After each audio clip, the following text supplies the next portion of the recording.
Começando mais uma edição do Torcida Podcast. Sim, REC 03.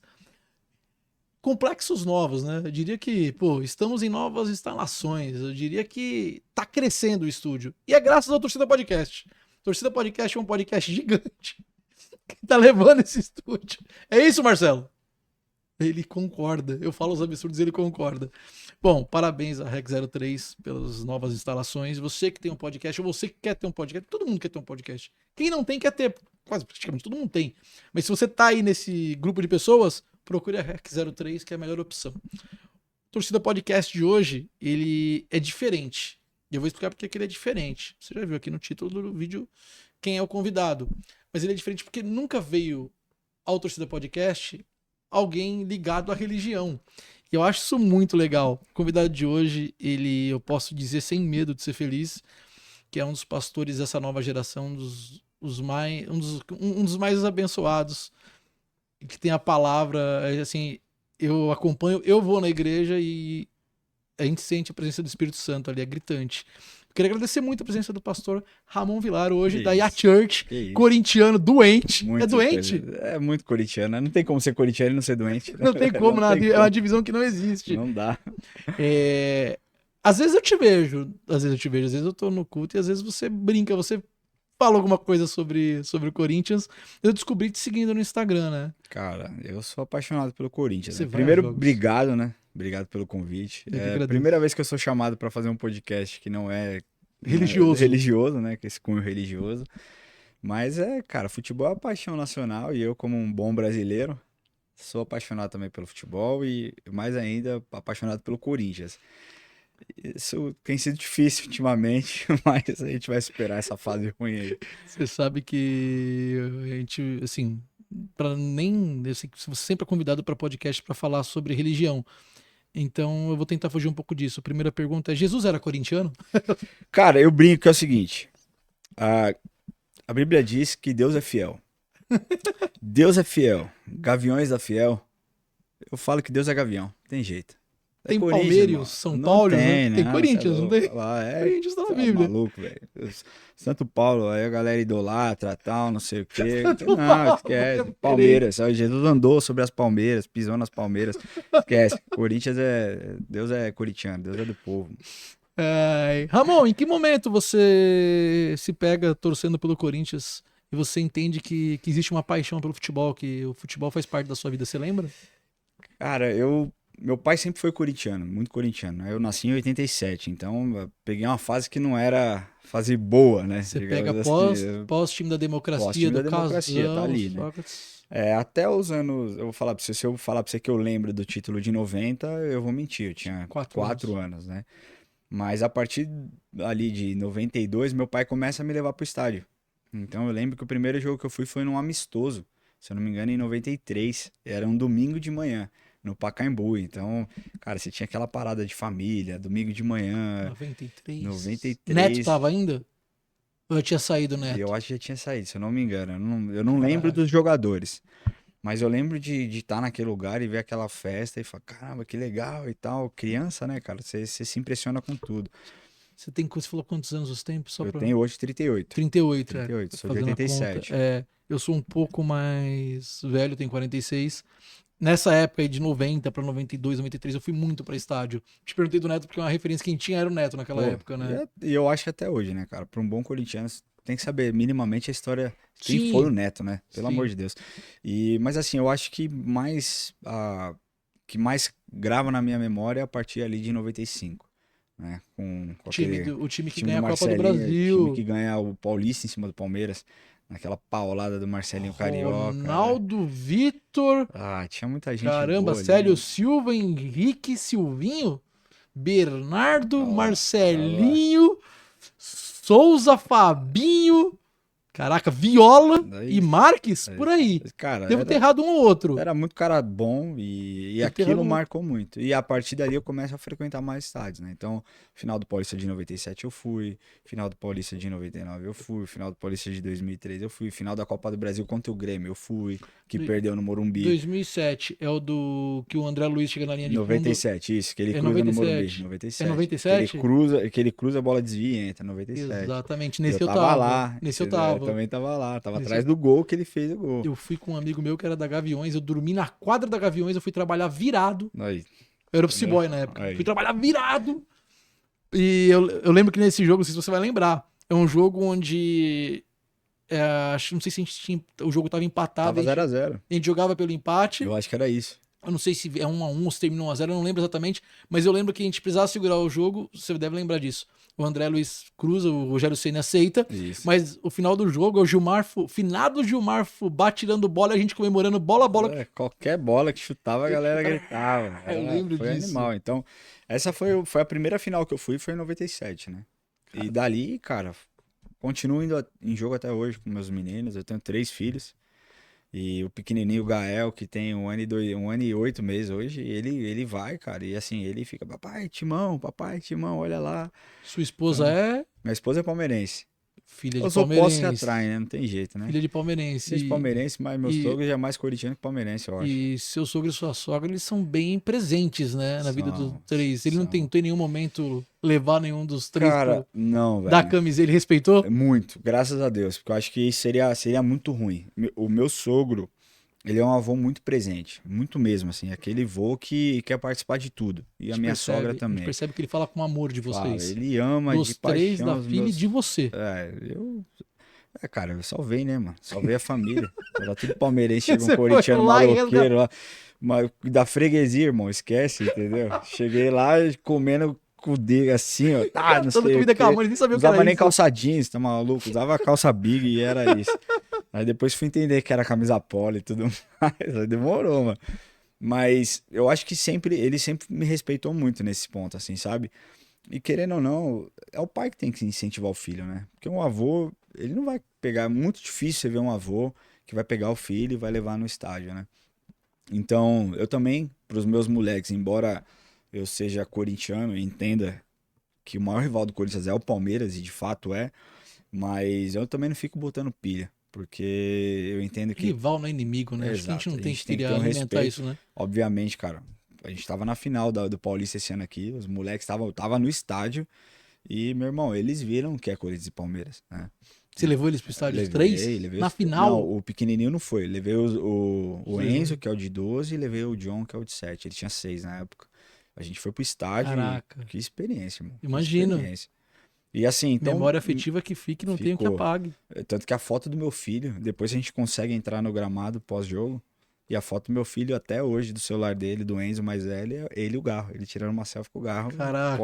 Pós-título, o Garro com a medalha no peito. Sensacional. Então, assim, ele não se mete muito, mas eu também não fico pilhando muito. A gente junta os dois pra bater no São Paulo. E é isso que a gente faz. Fala de São Paulo, entendeu?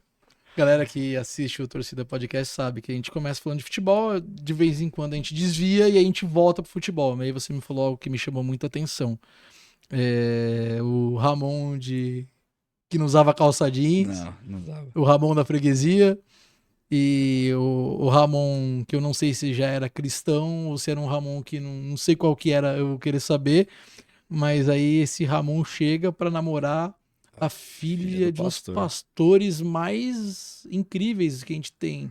Hoje é. O Lamartine, ele não sei o que era o Lamartine quando você chega ali, mas o Lamartine, hoje ele é com certeza um dos maiores do Brasil.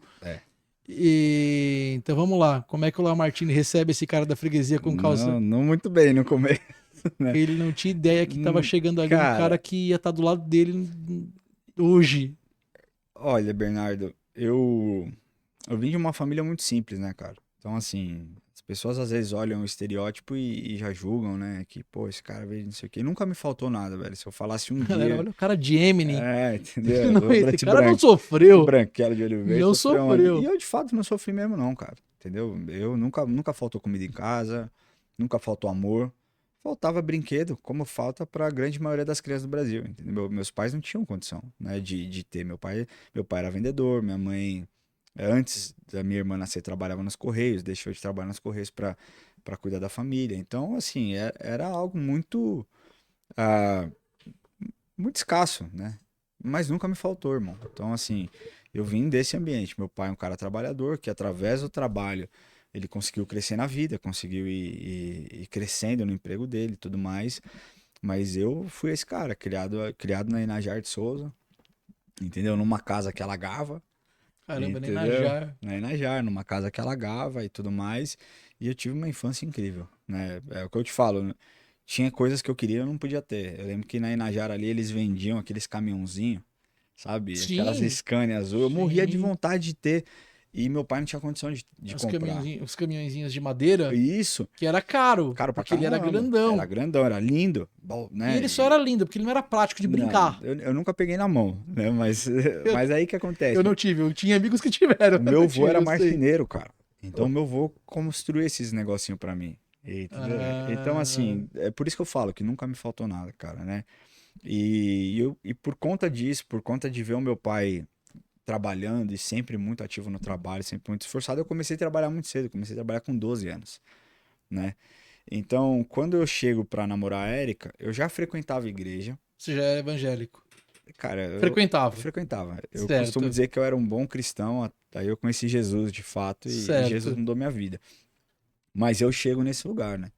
Eu chego num lugar onde ela é filha única, a igreja inteira olhava pra ela e eu chego, cara, um moleque que usava camiseta da Ripcur, entendeu?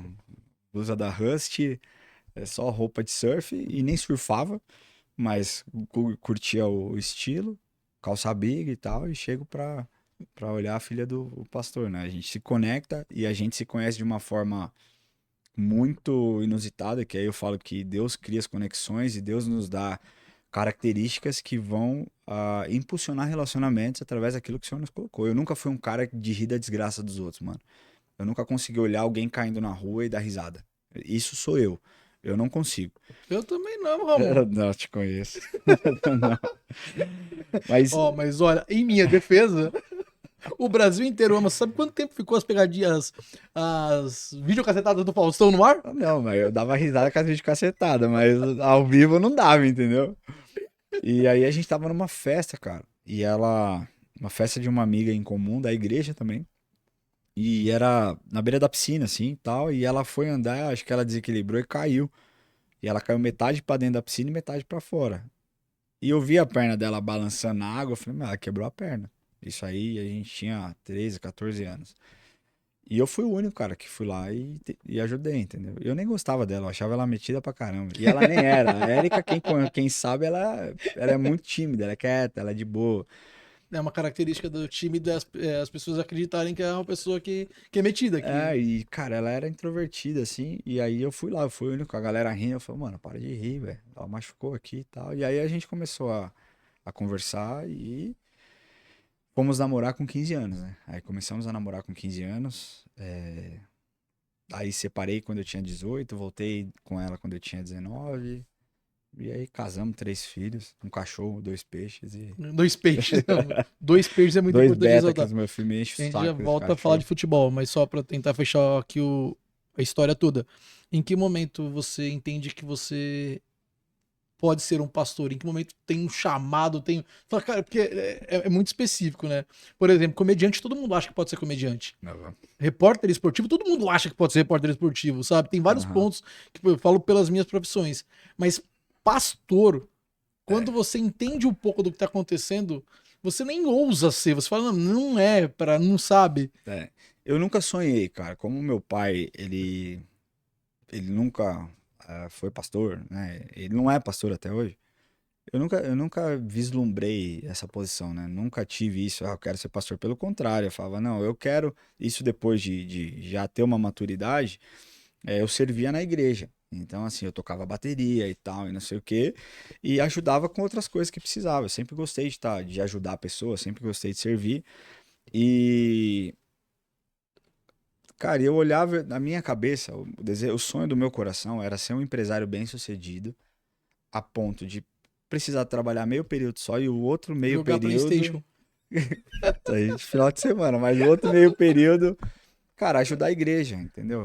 Trabalhar na igreja, reforma de forma gratuita, voluntária. Sim. Esse era o meu desejo. Como eu comecei a trabalhar muito cedo, só para te explicar, a minha vida, as coisas aconteceram muito cedo. Então, enquanto os meus amigos estavam jogando bola, cara, eu tava trampando e não tinha boi. Né? Eu comecei com 13 e não parei. E então abri a minha empresa com 18 anos, entendeu? Minha empresa, cara, ganhei muito dinheiro. Eu era representante comercial, então fiz muito dinheiro mesmo, cara. Né? Muito. Você olha assim, você fala, meu, como que uma empresa que tem 2 anos, eu vou falar que eu fechei a minha empresa, eu tinha 4 anos de empresa, mas nesses 4 anos, assim, cara, o que eu vivi era trocava de carro uma vez por ano, eu decidia viajar, vamos comprar passagem, vamos Você sair. foi um adolescente para adulto que viveu uma vida de adulto para idoso. Entendeu? A idade que as Cara, pessoas estão maduras, que elas estão começando realmente a ganhar dinheiro e a idade começa a bater, você exato. estava num processo muito diferente. Tava. Assim, tem o favor de Deus na minha vida. Eu enxergo isso, eu sei disso, porque muitos corriam. Então, por exemplo, eu trabalhava numa empresa, a minha empresa era uma empresa de representação comercial. Então, uma só das minhas empresas, eu vendia 1 milhão para essa empresa. Caraca. Entendeu? Pensa, eu ganhava 6% de comissão de uma empresa. Mas eu tinha mais umas 5 que eu representava. Eu acho que eu não vendia esse montante. Mas, cara, quando a gente trabalha na rua, a gente sabe que R$ 1.000 aqui te ajuda a pagar a conta do celular, R$ 2.000 aqui compõe na gasolina. Então, sobrava muito dinheiro, né? Então, a minha visão era essa, cara, eu vou contribuir pro reino. Até um dia, isso aí, meu filho já tinha nascido, eu vendi a minha empresa. Já tava casado. Eu vendi a minha empresa, eu fui contratado para ser diretor comercial dessa empresa que eu representava, que tinha um volume grandão. Você colaborava com a igreja. Colaborava e tava lá ganhando bem, cara. O Lamartine, ele já tinha uma igreja dele ou era pastor em alguma igreja? Não, o Lamartine, ele sempre foi pastor da Yacht Church. A palavra viva era no começo, ela virou Yacht Church, mas ele é o pastor fundador. Desde sempre? Desde sempre. A igreja tem 35 anos então e você ele tá ali fundou. servindo a igreja, trabalhando desesperadamente numa idade que você poderia estar curtindo a vida. É o que é legal pra caramba e Deus sabe o que faz, porque a idade a galera tá bebendo, enchendo a cara, no mundo da bagunça, pegação e você... Eu queimei largada, né, cara? Porque nesse período que eu fiquei separado da Érica, eu fiz muita coisa errada, escolhi muitas coisas ruins. Mas eu creio que Deus não me deixou ir muito longe. Entre luto e namoro, eu fiquei 6 meses solteiro. Entendeu? Eu fiz, assim, entre luto, perdi, não, tipo, aí tem um período que você não, mano, você não pensa em nada mesmo. Sim. E aí tem um período que eu falo, opa, preciso viver. Sim. Eu fico 6 meses solteiro, eu sei o que é fazer. Em 6 meses eu fiz coisas que eu me envergonho muito do que eu fiz. Eu também não me orgulho do meu passado. Eu tenho muita vergonha do que eu fiz em 6 meses. Mas sabe o que eu penso, irmão? Que o meu passado, as minhas escolhas me trouxeram até aqui. E assim, são experiências que eu vivi que eu vou poder falar pros meus filhos, não faça. Porque eu fiz e eu sei que são ruins. Nem é necessário você errar tanto pra aprender, mas você precisa Entendeu? errar pra aprender. Cara, então eu você vai errar. vivi, então eu sei que usar droga é ruim. Entendeu? Eu sei que se relacionar com pessoas, muitas mulheres, é ruim. Não faz bem, não te traz nada, entendeu? E eu nem tô falando só de você se relacionar para ter uma relação sexual, não é nem sobre isso, mas estar próximo, muitas vezes, ela é um relacionamento que quando acaba você fala, cara, não agreguei nada na minha vida, eu destruí a menina e me destruí também aqui, né? É uma troca de energia, uma troca de tempo que... É ruim, cara. Se vocês não estiverem na mesma sintonia, isso é ruim, entendeu? E, então, assim, eu vivi coisas e aí eu volto, né? Aí, nesse período, eu tenho a minha conversão verdadeira, que o meu encontro com Deus foi nesse período. E aí eu falo, não, agora eu vou entrar de cabeça. E eu continuo trabalhando, tendo o meu trabalho secular, ajudando na igreja, até um dia, em 2014, há 11 anos atrás, eu conversando com a Erika, eu falei, Erika, eu já era líder dos jovens com ela, e eu falei, eu não tô dando conta, porque eu não consigo estudar o que eu preciso para levar uma palavra para os jovens, e sabe, o meu trabalho tá consumindo todo o meu tempo, então eu viajava muito, eu era um diretor comercial, então eu fazia muitas viagens para dentro do Brasil e para fora do Brasil. Cara, eu perdi muitas coisas do meu filho, entendeu? E também, cara, eu não entregava aquilo que eu gostaria de entregar na igreja. Então, quantas vezes eu não consigo falar pra você, quantas vezes eu não dormi com a Bíblia na cara, estudando, e quando lendo. entra, e é muito louco isso, né? Se eu estiver falando besteira, você me corrige. Lógico. Mas quando entra dinheiro, Isso te deixa ainda mais em dúvida, porque o dinheiro ele é um facilitador. Claro. E ele te ajuda a organizar, mas ele também te consome. Exato. Então você acaba ficando num lugar muito perigoso, né? É uma linha muito tênue, né? O Entre dinheiro, se perder... a Bíblia, né? O que as pessoas pensam, né? E pensam errado. A Bíblia não é, o dinheiro não é o problema. O problema é o amor ao dinheiro. Não tem problema você ter dinheiro. O que pega hoje é que o dinheiro é detentor das pessoas. Aí é ruim. O dinheiro não pode te guiar. Entendeu? O dinheiro é o guia das pessoas. É o que aponta a direção, faz e acontece. E comigo foi o oposto. Porque um dia eu conversando com a Érica, eu falei, eu sinto que Deus tá me chamando pra estudar e eu preciso estudar. Ela, tá, e o que a gente vai fazer? Eu falei, eu vou largar tudo. Falou, eu vou deixar tudo pra trás. Ela falou, você tem certeza? É isso? Eu falei, eu acho que é, vamos orar, vamos. E a gente passou um tempo orando até o dia que eu entendi. Eu falei, não, é isso mesmo. Ela foi, como é que vai ser? Eu falei, eu vou conversar, vou pedir as contas, vou sair e a gente vai mudar para os Estados Unidos para estudar. E, cara, eu larguei tudo. Então, toda a minha estabilidade financeira, toda a minha estabilidade, o meu plano de carreira, eu deixei de lado e fui estudar, cara. E aí fiquei morando nos Estados Unidos por 4 anos, quase 4 anos estudando. E aí quando eu volto final de 2018, eu sou contratado como pastor de tempo integral na igreja, na IA Church, e lá tô até hoje, né?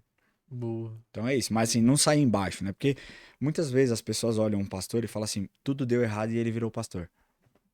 Né? E essa é uma visão muito errada. Sim. Né? Se você pegar na nossa igreja, nós somos 54 funcionários.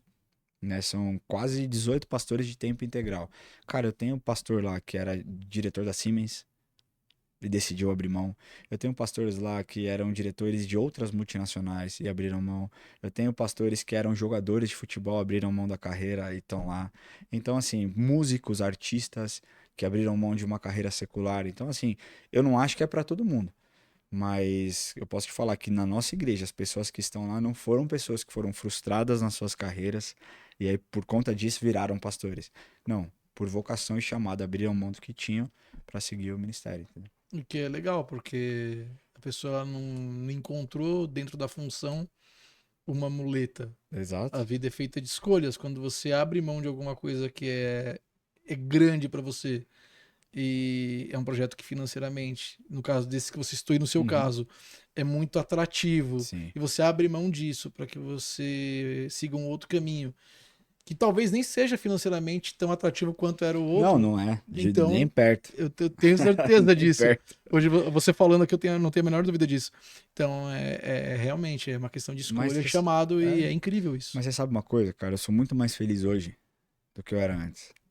Não tenho a menor dúvida. Sabe? É muito louco, porque existe uma paz, mano. Existe algo que o dinheiro não compra, mano. Sabe? Existem pessoas que têm tudo, mas não tem nada. Você entende? A gente vê quantas pessoas que têm dinheiro, têm fama, têm seguidores, têm, mano, visibilidade, tem tudo.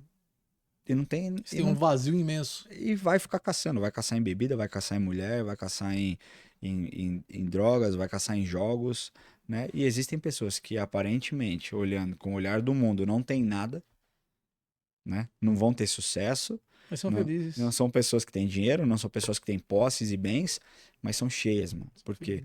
Porque Jesus preenche um lugar no nosso coração que dinheiro nenhum consegue preencher. Sabe? A paz, mano, a alegria, a plenitude, a graça, velho. O amor que a gente sente quando a gente é encontrado por Jesus é um bagulho tão louco, é tão maluco, que não existe dinheiro, mano, que pode comprar, sabe? E eu falo muito sobre isso. Porque eu vivi isso. Eu vivi a parte do dinheiro e a parte quando eu da tinha. conversão. E eu vivi a parte de quando eu não tinha. Né? E o que é louco, quando eu vou para os Estados Unidos, eu já vou num outro lugar. Né? Eu já vou num lugar de. Mochileiro, praticamente. Cara, eu aluguei um apartamento. Meu apartamento, eu não tinha dinheiro para comprar móveis, então eu aluguei móveis. Entendeu? Minha cama era um jornal, meu sofá era um jornal. Cara, era tipo assim, era uma cama que, velho, o colchão era terrível, mano. Nossa, dor nas costas. Mas era um apartamento, cara, que a gente tava alegre morando lá, sabe? Um apartamento bonito, com a nossa cara. Quando tem amor e respeito, independente do que tem pra dentro da casa, se tiver amor, respeito e pelo menos uma assinatura da Netflix, dá pra ser feliz. Mas na época acho que nem isso eu tinha, mas deu tudo certo. Na época não tem deu certo. Agora é recente, né? Recente, de streaming, Netflix. Mas foi bom, mano. Agora sim eu vou para uma pergunta que eu acho complexa. Futebol e religião se conversam em algum momento? Porque, como é que eu vou te explicar meu ponto de vista? Eu acho muito louco, porque eu vejo o futebol hoje como era o Coliseu, praticamente. Não tô comparando, porque lá rolava sangue e tudo. Sim. Mas você vê que são pessoas disputando um jogo. E aí eu vejo muito atleta em nome de Cristo, e aí o cara comemora, e eu não tô falando que é errado ou que é certo, eu nem consigo ainda ter uma visão clara disso, mas eu sei que tem a fé do cara. Mas é um jogo, né? É um jogo. E aí a galera mistura. Como é que você vê isso? Cara, é uma pergunta um pouco complexa. É complexo, né, Ramon? Como que eu vejo? Eu vejo que a religião, de forma saudável, ela pode estar em todos os ambientes. Ela pode estar no futebol, ela pode estar no teatro, ela pode estar num cinema, né? O problema é quem é o detentor dessa mensagem, sabe? Quando nós falamos de religião, a mensagem é sempre mais importante que o mensageiro. A mensagem que eu carrego é muito mais importante do que da minha pessoa que está ali falando e pregando. O problema no futebol é que mexe com a vaidade. Então, assim, dificilmente você vai ver a gente tem exceções, né, cara? Pra mim, uma resposta clara que dá pra se conversar é o Kaká. Cara, você pegou ele. Entendeu? Cara e grita na minha cabeça um outro exemplo que é o oposto. Eu não quero falar, porque eu vou fazer julgamento de valores, mas você foi pontual. Eu tava caçando um jogador e você foi pontual. O Kaká, cara, e tem outros. Por exemplo, o Ricardo Oliveira, é um cara sério pra caramba. Ricardo Oliveira, ele é pastor, ele prega? Ele é pastor. O Kaká não, né? O Kaká, ele não é pastor, cara, mas pelo conteúdo que ele tem, ele poderia ser. Mas o que eu vejo no Kaká é um evangelista, porque as pessoas reconhecem Jesus. Você vê, o cara não é taxado. Zé Roberto. O Zé Roberto também. Perdão, desculpa. Também, vai lá. Kaká, também. O Kaká, você vê, ele não é um cara arrogante. O Kaká, ele não é uma pessoa que outras pessoas falam mal ou que outras pessoas não gostam. É um cara carismático. Ele carrega Jesus. É um cara que você vê ele falando, ouve ele falando, seja qual for o assunto, e você vê que existe Cristo. Existe, cara. E dá pra ver isso. E ele fala, cara, fala abertamente sobre dízimo, ele fala sobre questões que as pessoas não falam. Então a gente tem uma pessoa como um Kaká, que é um exemplo, e é um exemplo verdadeiro, e a gente tem outras pessoas que carregam uma faixa na cabeça escrita 100% de Jesus, que deveriam... Cristo me perdoa, vou lá. Fala, fui eu. Eu adoro uma lança que eu vou de peito, Ramon. É incrível, Marcelinho Carioca. É um cara que sempre levou o nome de Cristo pro campo, fazia gol, comemorava, levantando aqui. Ele tinha uma vida completamente promíscua, entendeu? Exato. Só que o que as pessoas não sabem... Perdão, senhor, eu joguei o nome na mesa. E não é só ele. Não é só ele. Né? Existia um movimento chamado Atletas de Cristo que era terrível, cara. Sabe? Que a gente sabe que existiam pessoas sérias, mas dentro daquele movimento existiam pessoas, cara, que estavam achando que estavam fazendo bem por evangelho e não estavam. Parte desse movimento entrava em conflito com a galera da bagunça, da promíscua. Mas sabe qual que é? E aí, essa galera geralmente era por conta de mulher. E sabe qual que era?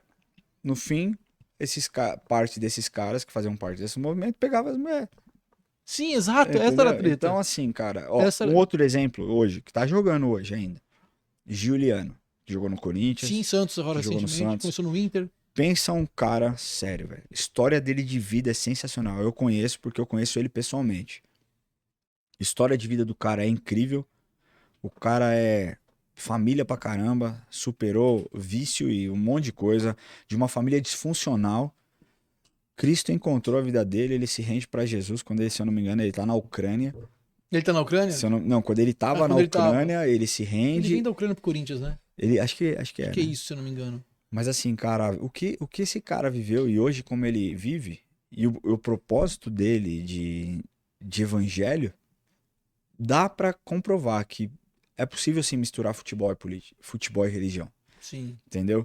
De uma maneira saudável. O problema é que a gente não pode pegar falsos exemplos, pessoas que se dizem cristãs e que mancham a imagem do que é realmente o cristianismo. E aí, saindo do futebol, no mundo tem Em todo pessoas lugar. que usam a religião, o evangelho. Em todo lugar, mano. E é triste, cara. Eu fico muito triste. E eu falo com muita propriedade isso, cara. Porque assim, eu creio que grande parte dos escândalos que nós vemos é por conta de uma moral corrompida. Aquilo que a gente olhava no passado e condenava, hoje é normal. Então hoje, numa novela, cara, você torce pro vilão se dar bem. Você torce pra fulano largar o ciclano e acabar um relacionamento pra pegar uma novinha.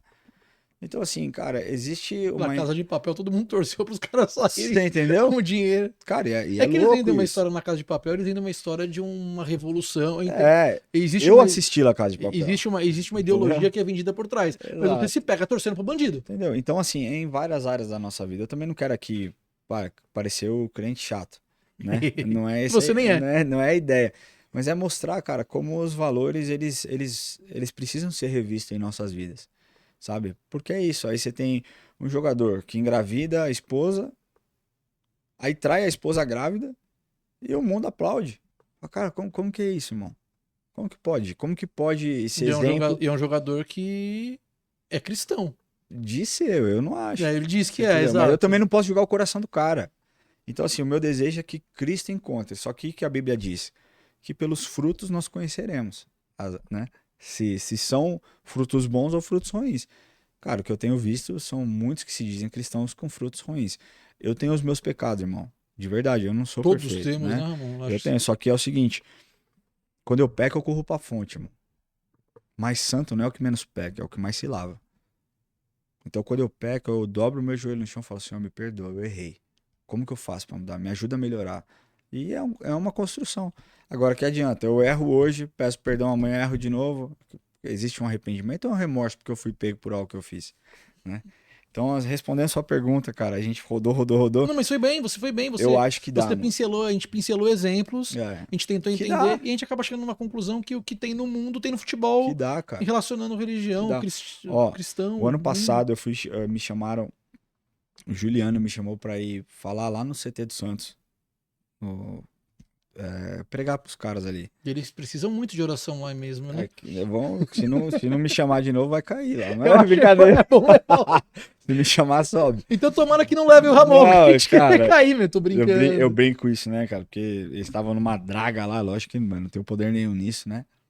Mas depois que eu fui lá, as coisas melhoraram, né? Certo. Mas não é por minha causa, lógico que não, né, mano? Mas assim, eu brinco eu brinquei com o Juliano com relação a isso. Mas assim, cara, você via ali pessoas sedentas, cara, de Deus. Entendeu? Porque grande parte dos meninos que sobe ali da base, cara, são meninos que não tiveram talvez uma estrutura familiar. Então o Kaká foi um privilegiado de ter pais que guiaram ele, né? Kaká é a junção, né, de uma estrutura com Cara, caráter. mas com... assim, é a minoria. O Kaká entendeu? É a exceção. Sabe? E ali você vê pessoas que querem, né? Nesse cultinho que a gente fez, que, cara, é uma palavra que você entrega ali e ora, você vê pessoas realmente quebrantadas, querendo mais, querendo conhecer. O mundo cão é muito louco, né? Porque o Kaká, ele era esse cara, e o Kaká ele era totalmente vítima de preconceitos. Os preconceitos que o Kaká sofreu na vida são muito, muito, muito engraçados, para não usar outro termo. Porque o Kaká, durante um tempo, ele era zoado por ser virgem. Cara, o cara não tá no mundo, é um jogador de futebol que tá focado. Eu não tô nem dizendo que é certo ou errado você se guardar pra pessoa que você ama, não tô nem entrando nesse mérito. Não, é certo, se guarda. Então, eu não tô nem entrando nesse mérito. Mas você entende que é um cara que não tá na bagunça. O cara não tá na vida, não tá no mundo. E o cara tá focado. E ele era zoadíssimo por isso. E o cara focado, aí você pensa. O cara foi eleito o melhor do mundo. Numa época, ó. Era numa época que tinha Zidane. Sidorf, Ronaldo. Adriano voando. Alexandre Pato, brincando. Não, Alexandre não tava. Mas o Robinho. Mas o Alexandre Pato ainda jogava nessa época. Ele jogava, ele tinha ido pro Milan. Sim. Se eu não me engano, né? Mas assim, vamos pegar em 2007, que ele foi eleito o melhor do mundo. Cara, pega a seleção brasileira de 2006. Entendeu? É do Quadrado? É do Quarteto Mágico. Entendeu? Quarteto Mágico, Quadrado. Você pega ali na frente, você tinha Robinho, Ronaldo, Rivaldo e Adriano. Aí você tinha, na Itália, cara, jogadores de altíssimo nível. Algumas pessoas acreditam que o mundo degringolou quando a Joelma separar do Chimbinha. Esse foi triste. Eu acredito que é quando o futebol brasileiro se perde nesse quadrado, que o Ronaldinho Gaúcho se perde, o Adriano se perde, o Kaká machuca. Entendeu? Ali acabou, cara. E assim, hoje a gente vê... Naquele time, o único que ficou foi o Robinho. Ó treta. Misericórdia. Ó treta. Entendeu? Mas é isso, o cara foi eleito o melhor do mundo numa época que não é como hoje, que você tem 3 caras. Não, era alto nível. Cara. Alto nível. Os caras de hoje não amarram a chuteira daqueles caras lá, mano. Não, é isso, alto nível. Outro tempo, cara, né? E eu não quero menosprezar os caras de hoje, lógico que não, porque eu acho que pra você se tornar um profissional, mano, você tem que ser muito brabo, você tem que ser bom mesmo, entendeu? Então eu ia te fazer essa pergunta, mas a resposta é muito óbvia. Então eu não vou na pergunta óbvia. Então eu vou burlar a resposta óbvia. Fora o Kaká, tem algum jogador que você gostaria de ter visto vestindo a camisa do Corinthians? Se eu te perguntasse um jogador que você ia falar o Kaká. Cara, tem, mano. E que bom que o Juliano vestiu, você não tem essa opção. Cara, que é um amigo seu. Ó, tem uns, mano. Tem uns que eu gostaria de ver, mano. Eu gostaria de ter visto o Romário com a camisa do Corinthians. E diz que teve uma conversa, né? Ele falou num podcast, Falou. Né? Só que tem um outro cara, mano, que ele tem um espírito corintiano absurdo. E ele nem era craque, mano, mas jogava bem. Mas era brigador, que é o Gladiador, Kleber Gladiador. Ele tinha carteirinha da Gaviões. Cara, ele era Gavião, né? Só que... Deixou os palmeirenses bem bravos, né? Deixou, mas o palmeirense tem memória curta, esquece, né? Mas pelo espírito do cara, sabe? De guerreiro. Acho que a gente, durante um tempo, não teve essa figura, né? No Corinthians, de alguém que dava o sangue, suava ali realmente. Então, é lógico que eu poderia falar outros, né, velho? Pensa, se a gente abranger, pô, Zidane, quem não gostaria de ter visto Zidane no seu time? Teve um que veio e era pra ter sido um Kleber Gladiador com mais técnica e, pelo menos pra mim, foi uma das maiores decepções, que é o Edmundo. É que o Edmundo vem depois de um episódio muito complexo na vida dele. Isso. Ele vem logo depois do acidente. Isso, lá no Rio, né? Ele não tava com a cabeça. Ninguém depois do acidente daquele que termina com vítima tá com a cabeça para. Cara, eu acho que ele já tinha uma ligação muito forte com o Palmeiras. Entendeu? É difícil você, tirando o Neto, o Edilson, esses caras, é muita dificuldade você desvincular uma imagem, entendeu? O Edilson não tinha tanto quanto o Edmundo com o Palmeiras. Ele era muito querido no Palmeiras, era muito amado pela torcida, mas ele não tinha essa... A mesma coisa é o Rivaldo. Quando sai do Corinthians e vai pro Palmeiras, ele também não tinha esse apego, entendeu? Mas o Edmundo tinha muito, cara. Optamos pelo Valber, hein? Entendeu? Que grande ideia. Cadê o responsável por isso? Cara, o Corinthians, ele tem umas ideias que você não entende. Mas tudo bem, vamos seguir, né? Administração, né? O que, aliás, é uma bagunça hoje. É triste, cara, é triste. Uma bagunça. Eu tenho muito medo do que pode ser o futuro do Corinthians. E eu fui durante muito tempo contra, e hoje eu já nem sei se eu sou contra, hoje eu penso muito sobre isso. Nem sei se a opção não é virar SAF. Cara, eu não vejo outra opção. Porque assim, ou os caras mudam o estatuto de cabeça pra baixo, mas o problema é que é o seguinte, ou entra um bilionário, como o Paulo Nobre fez no Palmeiras. Ou o cara que entrou no Cruzeiro lá, o dono dos mercados. O Pedrinho lá que entrou no Cruzeiro. Ou entra um cara desse que vai falar, mano, eu vou botar dinheiro aqui, eu vou resolver. Entendeu? Mas no Corinthians é muito difícil, cara. Ronaldo Fenômeno. Você fala que ele fez isso pelo Cruzeiro, ele dá o primeiro passo pra depois passar pro Pedrinho. Mas o Ronaldo Fenômeno o bagulho do cara é negócio, não é paixão, mano. Mas ele tem uma paixão pelo Corinthians. Aliás, o Corinthians vira uma paixão pra ele. Ele é flamenguista, tinha um carinho pelo Cruzeiro, mas o Corinthians entra na vida dele de um jeito. Eu sei que a paixão, ainda mais pro Ronaldo, que o financeiro não vai falar mais alto que a paixão de forma alguma. Eu acho que ele se encantou com o Corinthians, lógico, né? Não tem como, né? Qualquer jogador que joga no Corinthians fala que é diferente. E é diferente, cara, né? A gente que vai pra estádio, a gente que vê, não tem como, né? Você tem torcidas que hoje o time lá em cima perde 2 jogos, estão vaiando. O Corinthians tá numa draga, cara, pelo menos 5 anos aí. E ainda 5 anos, quantas semifinais e finais de Copa do Brasil a gente já jogou? Você entendeu? O Corinthians é diferente mesmo, cara. É diferente porque a torcida é muito brava. Se não tivesse a torcida do Corinthians, o Corinthians já tinha, cara, sumido. De verdade, é o que eu penso. Quase batendo 3 bilhões de dívida. Quem que vai dar conta? Quem que vai dar jeito nisso? Lá no Energia em Campo da Energia 97, a gente tem um repórter da equipe Corinthians, o Rafael Esgrilles, que ele usa uma frase que é do primeiro presidente da história do Corinthians, que eu acho que é uma frase muito boa, né? Que não é um time que tem uma torcida, é uma torcida que tem um time. É isso. Que é uma frase que é muito simbólica. Por isso que eu falo de um conflito quando a gente pensa, caramba, virou SAF, temos um dono. Não. Não é um time que tem uma torcida, é uma torcida que tem, sabe? É um time e caramba, como é que agora tem um dono? E sabe o que é mais desesperador? É você ver os caras que estão lá e você entende que é tudo farinha do mesmo saco e que nada vai mudar. Porque quem paga a conta é a torcida, cara. Esses caras não estão nem aí se perde, entendeu? Se perder um título, se é rebaixado, os caras vivem a vida. E a gente, torcedor, fica aguentando zoação, entendeu? Fica sofrendo. Eu vejo meus filhos chorando quando perde título, entendeu? Chora, pô, lógico. É, o Matheus também. Entendeu? Fica chateado. Esses caras não estão nem aí. Então, assim, essa questão da Safiel, eu acho que pode ser uma boa, né? Eu ainda não entendo como eles vão cooptar tudo isso de dinheiro, né? Mas eu entendo que são pessoas bem intencionadas, né? Até que se prove o contrário. Mas eu não vejo outra solução, cara, de verdade. Porque ou é isso, ou vira SAF, ou entra um maluco lá que vai botar 2 bi lá e vai falar, vou resolver o problema aqui, só que é o seguinte, a administração é minha. Porque não adianta o cara botar 2 bilhões lá, 2 bilhões e meio e deixar a administração na mão desses caras.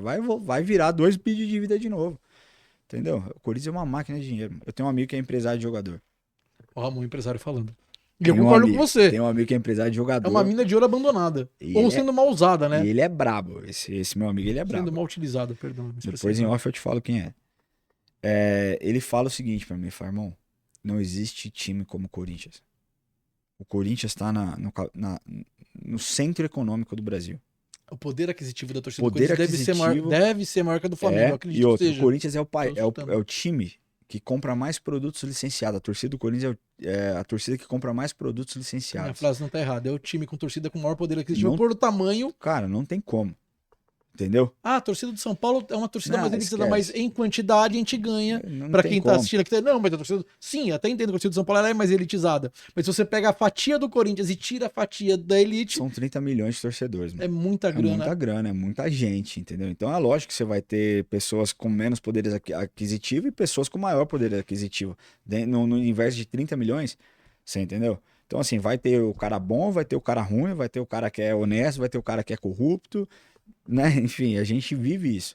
Só que ele fala pra mim, fala, cara, o Corinthians faz 1,3 bi de receita. Cara, nessa draga que tá. Imagina esse time organizado. Esse time organizado, cara, engole qualquer clube. Palmeiras, Flamengo, põe qualquer um no bolso. Tem muito país que vive de 2 clubes, vive de, assim, tem uma soberania de 2 clubes, né? Tipo, vai, Espanha, Barcelona e Real Madrid. Itália durante muito tempo foi Inter e Milan. Uhum. Você pega o Corinthians, ele tem capacidade pra, tipo, atropelar e ficar difícil alguém equiparar, né? Ó, quando o Flamengo tava na draga lá, que o Bandeira pegou o Flamengo pra levantar o Flamengo só não caiu porque meteram a mão na Portuguesa e rebaixaram a Portuguesa. Senão o Flamengo, Everton com H, entendeu? Lembra daquilo? É isso, né? Todo mundo sabe ali que o Flamengo colocaram pra jogar entendeu? O Flamengo foi beneficiado de uma forma espetacular. E aí não cai. E dali você tem uma ladeira abaixo da Portuguesa que é de dar dó. Acabou. E um time que todo mundo aqui em São Paulo, você pode ser o time que você for. Todo mundo gosta. Você tem um carinho pela Portuguesa. Você tem um carinho pela Portuguesa. Deram uma paulada na Portuguesa. Né? E aí o que acontece? O Flamengo anda numa draga e não ganha nada. Nada, até que organiza a casinha ali e tal. E, mano, tem uma gestão maravilhosa, a gente precisa falar disso, porque, né? E cresce. E hoje tá lá, né? O Corinthians, mano, já faz um tempo que tá nessa desgraça. Né? E a gente olhava lá o salário que o Pato ganhava, 800 mil na época, a gente já xingava, já ficava maluco, cara, como que um cara desse vai ganhar? E continua fazendo um monte de contratação, nada a ver, né? O próprio Memphis, ele chega, e é importante, porque ano passado corria um risco de cair. Pô, eu acho que ele foi preponderante para o Corinthians não cair, velho. Mas o custo-benefício, eu não sei, eu não sei até onde a queda seria mais prejudicial do que o rombo que vai deixar o Memphis. Então, é uma conta que eu nem sei fazer. Eu acho que é o seguinte, uma vez que você cai pra segunda divisão, você perde receita de cota de TV, você perde receita de patrocínio, você perde uma série de coisas. Mas você também enxuga, isso aconteceu quando a gente caiu. Você tem uma oportunidade de enxugar a folha salarial, você tem uma oportunidade de tirar a galerinha sanguessuga. Abrem-se possibilidades. Abre possibilidades. E às vezes não dá certo, porque a gente tem clubes que caíram, subiram e não deu certo também. Então... Tem um cara que eu sigo, um jornalista, que eu gosto muito dele, Rodrigo Vessone. Eu acho que ele é muito coerente no que ele fala. Eu entrevistei na Arena já. Quando ele bate, ele bate. Quando ele, né? E ele fala uma coisa, falou, o cara não é o Memphis. O cara é Jonathan Cafu, velho. Entendeu? Caro pra gente hoje é o Fagner, que o Corinthians paga metade do salário dele. No Cruzeiro. No Cruzeiro. Entendeu? Caro pra gente hoje são os jogadores que estão emprestados, entendeu? E que não voltam nada. Isso é caro. Eu acho assim, o Memphis tá lá. Você faria? Não faria, cara, entendeu? Do jeito que foi feito. Mas assim, eu entendo que foi um mal que a gente precisou. Era a tábua de salvação. Era isso. Você não podia nem escolher a tábua Agora, de se eu falar pra mim, você renovaria com ele nessas condições? Mas nunca. Hoje não. Não, entendeu? Foi bom, tá ali e tal. O cara teve um papel importantíssimo. Pisou na bola, mano. Só por pisar na bola ele já merecia ganhar 10 milhões ali a mais. Você tem a figurinha no celular? Tem, lógico. Tem. Todo corintiano tem, né? Em cima tem. da bola fazendo assim. Todo corintiano tem. Mas, cara, Corinthians eu não sei pra onde a gente caminha, cara. Se nada acontecer, vai ser difícil. Eu tenho que fechar, que a gente tá indo pro final do... Então eu tenho uma pergunta simples pro Ramon Pastor, e aí na sequência a gente vem pro final, que é sempre o grande final, que eu gosto muito desse final, e todo mundo que... Quando a pessoa curte o torcida e vem, e eu não faço, a pessoa vai fazer comigo, então, e acho que você nem sabe, ainda a gente vai pro grande final. Então uma pergunta simples antes do grande finale. Quando vem o apocalipse, Pastor Ramon? Eu nem tenho roupa pra isso, eu preciso comprar. Eu também não. Passar na Renner. Ó, eu vou falar pra você, calça, uma camiseta. Eu não sei quando vem, mas cara, torço pra que seja logo, viu? Porque o mundo tá tão cruel, tá tão ruim, eu não aguento mais, cara. Eu tô vendo assim, Deus olhando, falando, tá ficando difícil. Vou apertar o botão aqui, zerar alguém. Eu tô num desespero que eu nem sei pra que lado eu vou. A hora que ele estiver separando, eu nem sei pra onde. Mas se vier, eu tô de boa, porque eu também não aguento mais isso aqui. Não, se vier, você já entregou seu coração pra Jesus, você vai pro lugar muito melhor, pode ter certeza. Pastor, Deus te ouça. Amém. Eu vou te pedir para escalar o seu Corinthians de todos os tempos, mas eu preciso saber se você quer escalar seu Corinthians que você viu jogar, ou se você quer escalar o seu Corinthians que você ouviu falar e você conhece por registros de vídeos, porque aí envolve um time histórico e um time que você... E ó, a gente tem um tempinho que eu achei que a pergunta do Apocalipse fosse da treta. Deixa eu ver.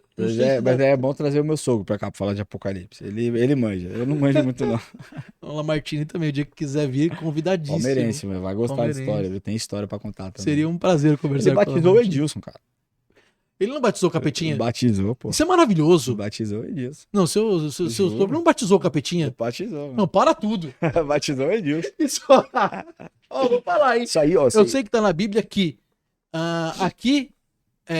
João Batista é o top, e aí lá em cima João Batista tá aqui, e é um parâmetro que foi usado na Bíblia e tá lá, né? Dentre nós, mas a gente tem que levar. Sim, João Batista batizou Jesus. Batizou. Mas a gente tem que valorizar lá Martini Bozelli, que batizou Capetinha. Batizou o Edilson, porque cara. batizar Jesus é João Cucano. Capetinha. O Capetinha. Não quero colocar Lamartine ao lado de João Batista, porque eu acho que Lamartine ficaria bravo. Mas é de se pensar. Cara, dá pra fazer uma reflexão aí, né? Eu tinha pensado dessa forma. Não. Porque jogo ganho, Jesus. Jesus iria ser batizado. Tava escrito. O Capetinho, eu nem sabia que era batizado. Então, eu também não sabia que era crente. Até saber que meu sogro batizou ele, entendeu? Mas e você sabe quanto tempo faz isso? Porque existe uma mudança de comportamento de Edilson de vida. Não, mano, eu acho que ele nem tinha ido pro Corinthians ainda. Jura? Acho que isso aí foi lá pra 90 e... Não pode um cara batizado ter comprado um grupo de axé. A gente tem que conversar sobre Pois é. Não faz muito sentido. Não dá pra entender, né? Mas tudo bem. São coisas que a gente vai perguntar. Tem algumas coisas que a gente pergunta pra Deus quando chegar lá em cima. Barata voadora. Não faz sentido também, né? Não faz sentido. Barata já é ruim, voadora é sacanagem, né? Eu vi um vídeo muito legal. Acho que foi ontem. Esses caras vão viralizar, eles vão acontecer.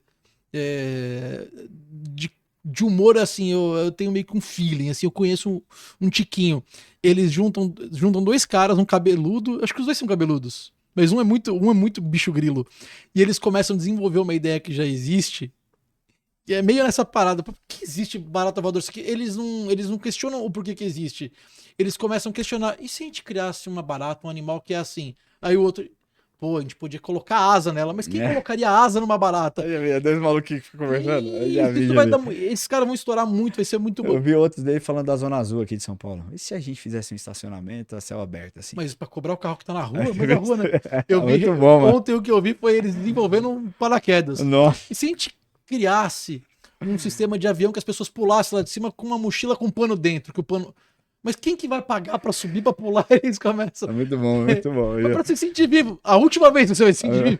Eu já vi esse daí. Isso já, a barata entraria fácil. Vamos criar um animal, um inseto. Vamos fazer alguma coisa diferente aqui do convencional. Entraria muito. Você quer escalar qual Corinthians? Não, eu quero escalar o Corinthians que eu vi, né? Corinthians que você viu? Que eu vi. Porque aí eu acabaria sendo injusto. Vamos pela... Mas o futebol é um lugar injusto. Mas muito, né? Veja o Corinthians hoje, né? Devia estar lá em cima, mas tá lá embaixo. Tá brigando. Mas vamos ser campeão da Copa do Brasil. Você sabe? Então, corre um risco da gente ganhar a Copa do Brasil. É muito remoto. Não diga a Copa do Brasil. O outro lado é muito remoto. Mas, porque eu não acredito que o Palmeiras vai perder a Libertadores e o Brasileiro. Mas se o Palmeiras perde os dois, a gente ganha a Copa do Brasil depois de ter sido campeão paulista em cima deles, ia ser comicamente incrível. Ia ser um ano incrível. Mas, assim, eu acho que a gente tem grande chance de ganhar a Copa do Brasil. Eu acho. Mas acho muito difícil eles perderem um dos dois títulos. Eu acho que na Copa do Brasil, passou do Cruzeiro, a minha opinião, né? É muito... É a final. É a final. Semifinal vai ser a final. Eu acho. Eu também acredito. Porque do outro lado, o Vasco, Fluminense, 2 fregues, tá tudo certo. Também acredito. Eu tenho essa compartilho. Cruzeirão vai ser brabo, mas a gente passa também. Compartilha essa teoria. Mete 1-1 lá. Aqui a gente ganha de 2-0 e lá faz 1-1 e tá tudo certo. Esse episódio tem que subir essa semana. A gente consegue, Marcelo? Você grava lá, hein? Porque senão, já que a gente tá cravando aqui... Profecia. Aí o problema é que... Verdade, o Marcelo lembrou bem. Tá passando por despercebido aqui no cenário e a gente tem tido problemas com a nova produção do Torcida Podcast. Eu não quero deixar passar isso, não. Porque eu tive problema com outros manequins aqui. Eu chego correndo, então eles arrumam, eu cheguei e já aconteceu. Olha lá. Então a gente tem aqui um manequim com a camisa do Palmeiras e um cachecol do Flamengo. Aí isso dá briga, hein? Eu não sou responsável por isso. Eu também não, que eu cheguei e já tava montado. Então, procurem aí Marcelo, que é o nosso produtor / diretor de imagem / picuinha, porque isso aqui é picuinha. Eu achei uma afronta, sabendo que eu sou corintiano, colocar bem na minha frente aqui. Mas ele quebrou teu galho e colocou. Tá aí. É demais, né? Aqui é do Senna. Essa é braba também. Eu não sei o quanto você era fã do Senna, não sei muito, se você... cara. Muito. O Senna, ele representa muito, né, o que é o corintiano, porque ele aparece quando o Brasil precisa de um ídolo, de um... Exato.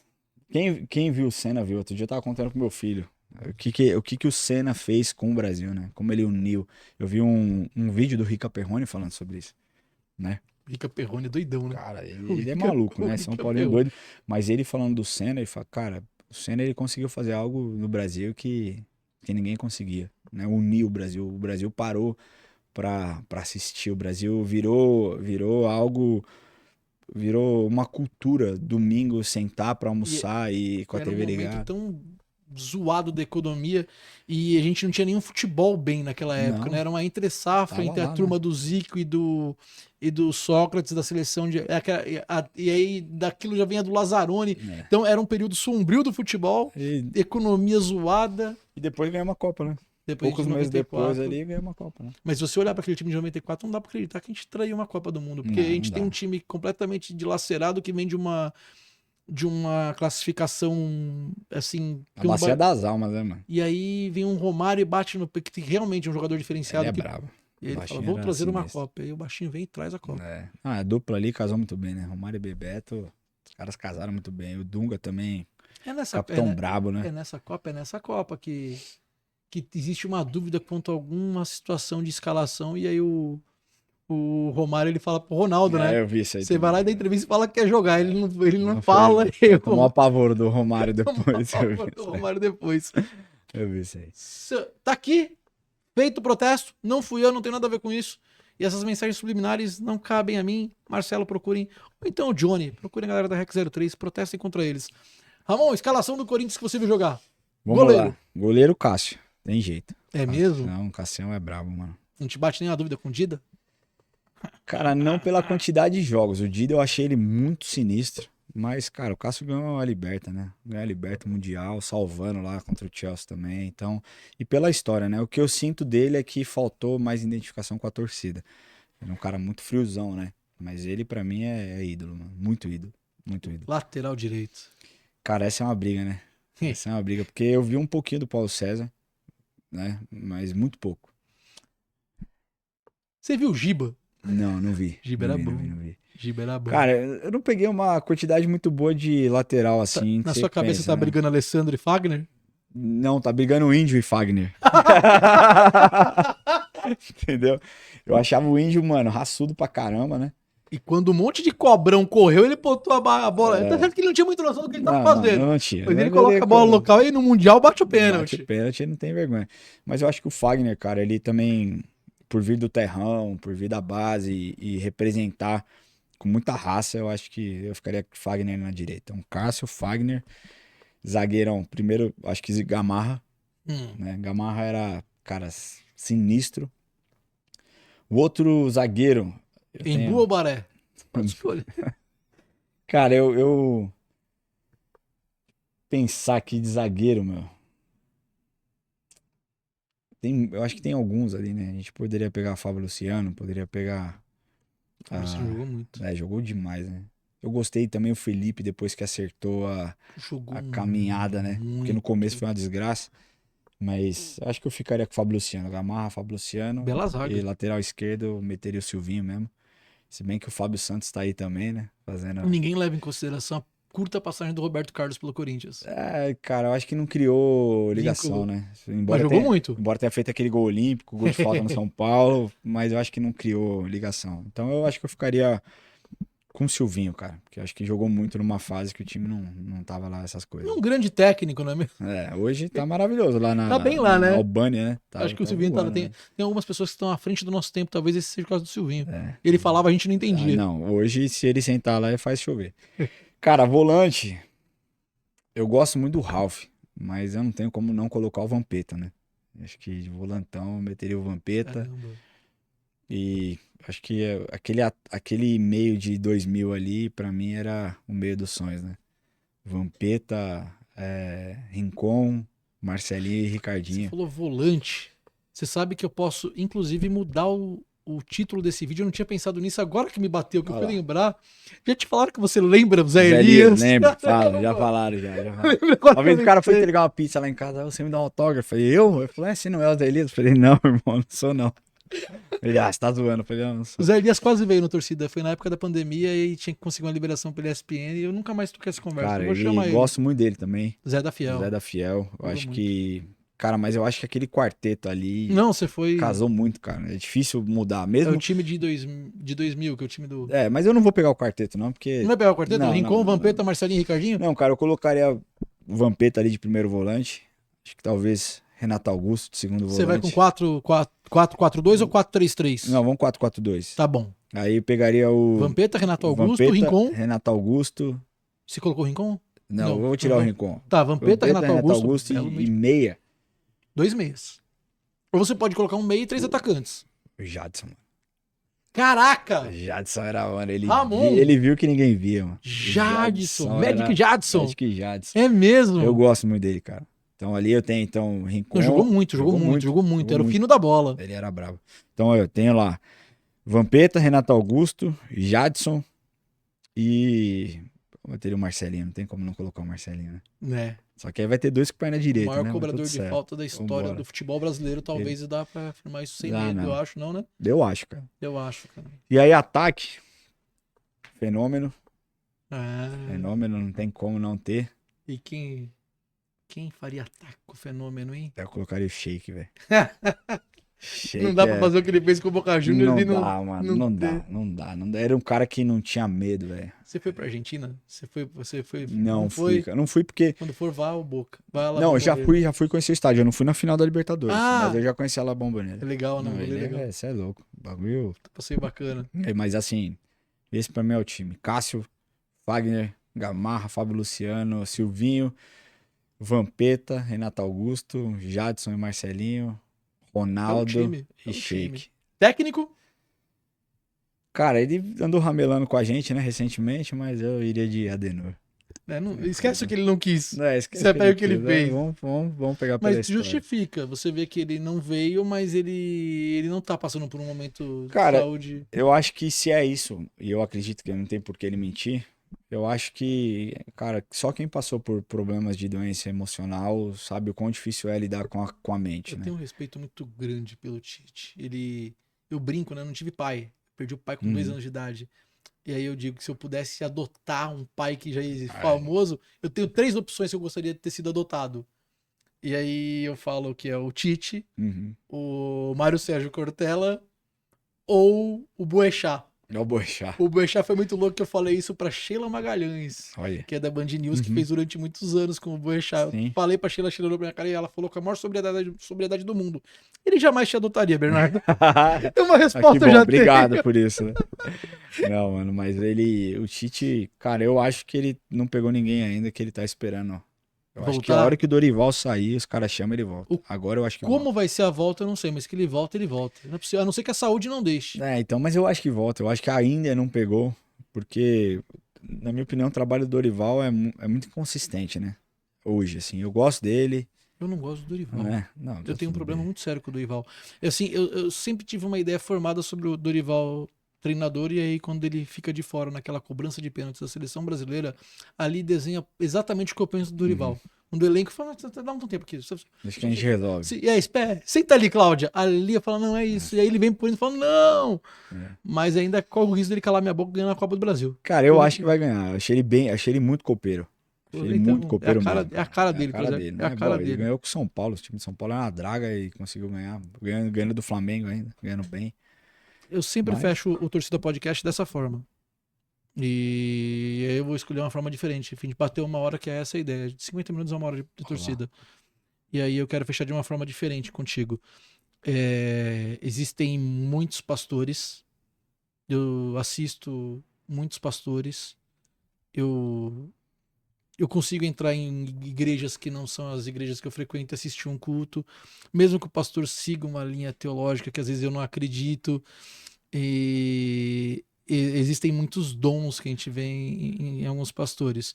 Em você grita muito o fato de que você é um pescador. Você é um cara que tá ali pescando. Você me pescou. E, Ramon, para quem não entendeu o rolê de Cristo e não foi pego pela palavra. Eu sei que é pouco tempo, de uma forma resumida, mas se você puder deixar uma mensagem para aquela pessoa que ela sabe que a Bíblia existe, já folheou a Bíblia, tem mensagens, às vezes ela até posta no Instagram, ela acredita em Deus, ela acredita em Jesus, mas ela ainda não entendeu qual que é o rolê de verdade, quem foi Jesus, que isso é uma das coisas que mais me deixa assustado, quanto tempo eu fiquei longe, quanto tempo eu demorei para entender a grandeza e o que é. E é como se fosse uma película que cai em algum momento e você fala, caramba, é isso. E eu queria que você deixasse uma mensagem nesse final. Eu nunca fiz isso, eu sempre fecho com a escalação, mas eu acho que, pô, seria do caramba se você puder deixar essa mensagem. Cara, eu acho que só quem vive com Jesus sabe o quanto ele é suficiente, né? Enquanto as pessoas estão buscando alegrias e prazeres momentâneos, Jesus quer trazer uma paz que ela excede todo entendimento, né? Ou seja, que ela vai além da nossa compreensão, além da compreensão, da capacidade do homem de entender algo. Para você que está me assistindo aqui, eu quero que você saiba que Jesus morreu por você. Talvez você pense, cara, isso não aconteça, isso não aconteceu, isso é uma história. Mas eu quero te falar que existem dados que comprovam a veracidade da história. E Jesus se importa com você, sabe? Eu não sei o momento que você tem vivido, eu não sei o que você tem passado, mas eu quero falar que uma vez eu também, chorando no meu quarto, pensando coisas terríveis, Jesus me encontrou naquele lugar e ele não estendeu a mão e me tirou do poço, ele pulou no poço, me pegou no colo e me trouxe para fora. E aí eu entendi que se ele morreu por mim, minimamente eu preciso viver por ele, sabe?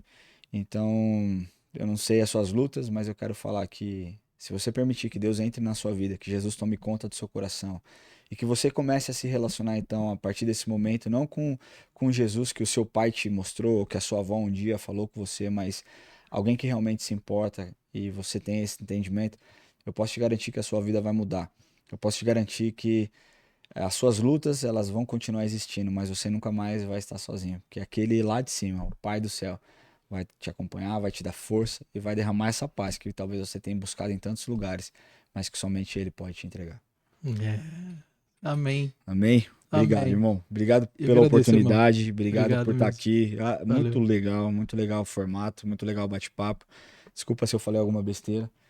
Eu falo constantemente. Eu sei. Mas você é comediante, você pode, eu não posso. Eu sou pastor, eu não posso. Obrigado, meu mano. Ficou até agora? Se inscreve no canal, é importantíssimo. Esse projeto tá na terceira temporada, a gente já parou, voltou. Eu não vou desistir dele, não.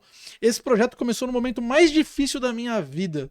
E não vai ser agora que eu vou desistir dele. Ele faz parte da minha vida. Então você que tá aqui, chegou até agora, se inscreve no canal.